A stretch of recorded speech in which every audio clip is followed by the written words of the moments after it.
Welcome to big news. నేను మీ గౌసుద్దీన్ షేక్.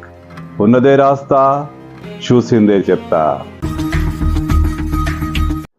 ఎవరి తీన్మార్ మల్లన్న, ఏ మల్లన్న కౌన్ హై అంటూ Congress party Telangana incharge Meenakshi Natarajan party నేతలను ప్రశ్నించారు. మల్లన్న ఇంతగా ఎందుకు సమస్యగా మారాడు అంటూ ఆమె గాంధీభవన్లో కాంగ్రెస్ నేతలను సూటిగా ప్రశ్నించారు. అసలు మల్లన్న ఎవరు? ఆయన కాంగ్రెస్ పార్టీలోకి ఎందుకు వచ్చారు? ఎవరు ఆయన్ని కాంగ్రెస్ పార్టీలోకి తీసుకొచ్చారు? నిలకడలేని మనస్తత్వం ఉన్న మల్లన్నను కాంగ్రెస్లో చేర్చుకోవడానికి గల కారణాలేంటి? ఆయనకు ఎమ్మెల్సీ టికెట్ ఇవ్వడం, ఆయన్ను గెలిపించడం, దీని వెనుకంతా ఎవరి హస్తం ఉందంటూ మీనాక్షి నటరాజన్ ఆరా తీశారు. అవును, మల్లన్న ఇటీవల కాంగ్రెస్ పార్టీ నుంచి సస్పెండ్ అయి బయటికి వచ్చిన సీఎం రేవంత్ రెడ్డిపై తీవ్ర స్థాయి విమర్శనాస్త్రాలు సంధిస్తున్న నేపథ్యంలో ఎవరి మల్లన్న అంటూ మీనాక్షి నటరాజన్ ఆరా తీశారు. కాంగ్రెస్ వ్యవహారాల ఇన్ఛార్జ్, ఇప్పుడు తెలంగాణ కాంగ్రెస్ పార్టీ జేజమ్మగా మారిన మీనాక్షి నటరాజన్ మల్లన్న గురించి ఆరా తీస్తున్నారు. మల్లన్న ఇంతగా ఫైర్ కావడానికి మల్లన్న వెనుక ఉన్న శక్తులు ఎవరు? కాంగ్రెస్ పార్టీలోనే ఆయనకు సహకరిస్తున్న శక్తులు ఎవరంటూ ఇప్పుడు మీనాక్షి శోధిస్తున్నారు.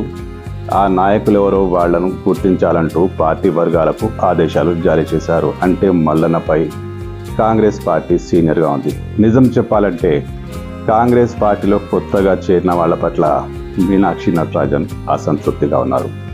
వాళ్ళు అవసరాల కోసమే, ప్రభుత్వం గెలిచాక వచ్చిన శాసనసభ్యులు కానీ ఇతర నేతలు కానీ అవసరాల కోసమే పార్టీలోకి చేరారంటూ ఆమె భావిస్తున్నారు.